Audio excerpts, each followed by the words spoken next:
Hi Jim, it's McCrory, Boxing Social. Just want to ask you your thoughts on Floyd Mayweather and Conor McGregor. Well, I don't think it's going to do boxing any good. Obviously it will do McGregor and Mayweather financial good. They're going to make a shed load of money through it. But it's just like a freak show as far as I'm concerned. The fact that it's under boxing rules and they're going to be pretty much the same weight. If the best fighters in the world had trouble pinning Mayweather down and hitting him cleanly, how in heavens is McGregor going to do it? I don't really see it as a contest. It's a little bit of a circus act, and I think it'll be so one-sided it'll be embarrassing. It seems like plenty of people are going to dig into their pockets and pay for it. I will not be one of them.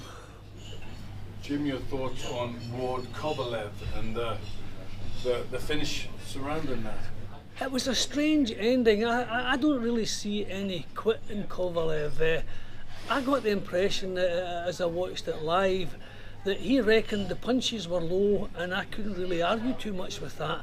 And I think he stayed in a crouched position, showing the referee that the punches were low and probably hoping for a response from the referee along those lines, maybe to take a point from Mayweather. He had complained about low blows before, and I don't like fighters who complain to referees, but I got the impression he was maybe trying to steal points, trying to get points away from Ward. I don't think he quit. I think he crouched down to try and exaggerate the fact that he had been punched low, and the referee, when he saw him wasn't throwing back, stopped the fight. So I think he's brought it on himself. It was a premature stoppage. I don't think the referee should have stopped it, but when a fighter stops throwing punches and crouches down and stays there, I don't suppose that the referee really has any choice. But I think the blows looked, we never really got a good look on TV, but it looked as though the blows were illegal, but the referee didn't think so. So now, it's a stoppage defeat on his record, but I think it opens the door for a return match. I don't think Kovalev got his point over very well after the fight, because English is not his first language, so he didn't really get across what he was trying to say. But I got the impression he was just trying to look for a bit of sympathy from the referee, which maybe he shouldn't have done, and it blew up in his face. And Jim, there's a superb fight coming up, Canelo-Alvarez, Golovkin. What are your thoughts on this one? Well, I love Golovkin. I think he's a terrific fighter. This is a great match as well. I don't see Golovkin losing unless he steps up the divisions. I don't see anybody in his own division or anyone coming from the division below is going to beat him.